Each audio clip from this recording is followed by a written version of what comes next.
ghouls and gals, and welcome back to my channel. If you guys are new here, hi, my name is Hillary, and if you are a returning subscriber, then you must be a crazy hilly, and welcome back. I just realized in my last video that I had been uploading, and I kind of messed up when I'm uploading, so all of my stuff is not of the highest quality. So I've had one of those days, you know, when you're just sitting in your garage and you're filming and you don't want to wear any makeup and you want to eat leftover Halloween candy. So this is what I'm setting the tone for today. If you guys want to, feel free to give me a like, subscribe, leave a comment, and we can discuss what's going on in this video. If you want some merch, I have some down below. Feel free to go check it out. The links will be in the description. Let's get right on into what we're going to talk about. Tonight, even though it is midday, we are going to go over the ghosts of the Waverly Hills Sanatorium. So I figured because we're into COVID times, we should just go and start doing some sickness ones. And Waverly Hills Sanatorium was built because of a tuberculosis outbreak. During the 1800s and 1900s, there was a big plague going on, and it was called the White Death, which was tuberculosis. I'm sure if you guys have seen like any of the movies or whatever where that guy goes and goes there's like blood and coughs on his handkerchief. That was tuberculosis, and it was a crazy disease that actually took entire families and sometimes entire towns. And actually, Louisville, Kentucky had the highest amount of death because of where it was, like the weather and everything. It breeded the disease, and they had the highest amount of death there, so they decided to construct a building. In 1910, a hospital was built on this big giant hill, and it was basically a place where people with tuberculosis could be sent, because at this point there wasn't really a cure. It was just kind of like get fresh air.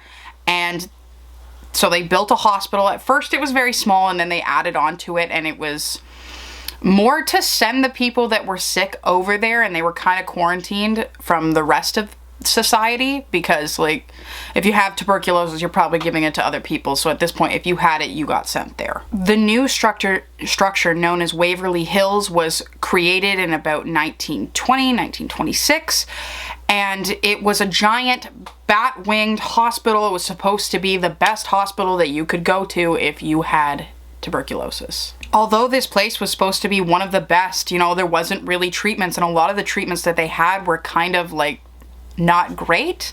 They would expose people to ultraviolet lights, like their lungs and other such things. Like for me, all I can hear is cancer. But for them, it was like, let's kill the bacteria. And that was what they did. They would kind of put these people through some torturous things to try and figure out a cure that, you know, you're not gonna get from exposing people to ultraviolet rays. Since fresh air was also one of the best cures for the disease, you know, they'd have the patients outside in the wind all season. So there's a lot of photos of actually people sitting there on lounge chairs, and there being snow, and they're terribly sick, but like, oh, fresh air is good for you.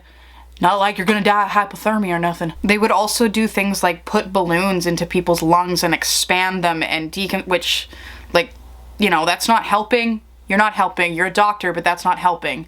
And they had another one that was called the Last Resort, which I think they removed some part of your ribs and other things so that your lungs could expand out. But the reason it was called the Last Resort is because it killed like the majority of people that it did. Because I guess back then, you know, it's just like, oh, trial and error. Doesn't really matter if you die. For people that survived tuberculosis and the crazy treatments that they had at Waverly Hills, you know, they went out the front door. But for the people that didn't, they had a body chute. And I guess it was like, you know, you don't want to be trafficking bodies back and forth in front of the people, so they created this huge underground tunnel that they could take the bodies and then dispose of them. So that's supposed to be pretty haunted as well. There's a lot of inaccurate reports as to how many people actually died in Waverly Hills, from like just a couple thousand to tens of thousands. So we won't really know, because I guess, you know, it wasn't priority to keep all that information somewhere, which I think should probably be a priority, but we're not sure how many actually died there. Waverly Hills actually stayed open all the way until the 1960s. About 1961 it closed, but in between that, you know, tuberculosis ended up declining, and then there was World War II and they housed some soldiers there, and after that it was kind of an old folks-ish home, and eventually it kind of just, you know, phased out because people didn't really need it anymore. So in 1961 it closed. Waverly Hills is also known for using electroshock therapy on their patients, and I believe this was kind of later on, like in around the 60s. There was a lot of patient mistreatment and stuff like that because, you know, they were like understaffed and things were happening. So yeah, never a good, like, I'm not gonna say that it's a good thing to electroshock therapize somebody. Like, maybe don't. Doesn't help. It's no wonder that with all this pain that it could be one of the most haunted sites in America.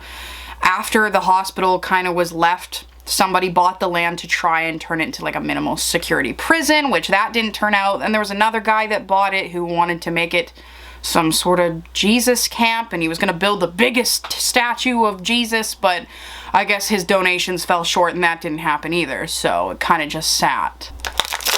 Open him up my second bag.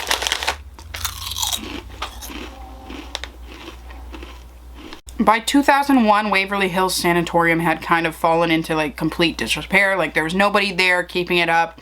There were leaks in the ceiling, and it kind of attracted a lot of youth coming for haunted experiences and also homeless looking for shelter. Stories seem to circulate about this ghost girl that was seen running up and down the floors on the 3rd floor runway, like the hallway.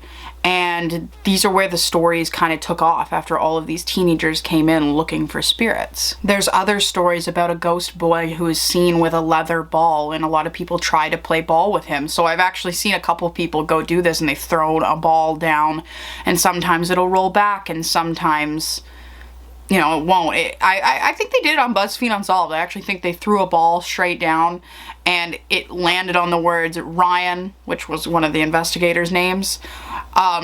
Whether or not it was by accident or not, or a coincidence, we don't know, but apparently he likes to play ball. I'm just gonna read some of these parts because there's a lot more spirits. There's the spirit of a hearse that appeared in the back of the building dropping off coffins, a woman with bleeding wrists who cries for help, and others.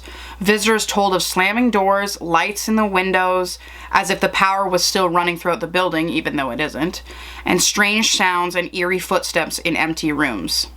Other legends also tell of a man who walks around in a white coat. The kitchen has the smell of cooking food and bread that wafts through the floor, even though the kitchen is a complete disaster. It's like grody in there. There is plaster, broken tables, chairs, and puddles of water in the kitchen, so you're not going to be smelling bread. Now, specifically in Waverly Hills, room 502 is supposed to be one of the most haunted areas where the most activity happens. There has also been tell that there were a few nurses that may have jumped to their death from the top of the building. So it says, according to the stories, a nurse was found dead in room 502 in 1928. She had committed suicide by hanging herself from a light fixture. She was 29 years old and at the time of her death was unmarried and pregnant.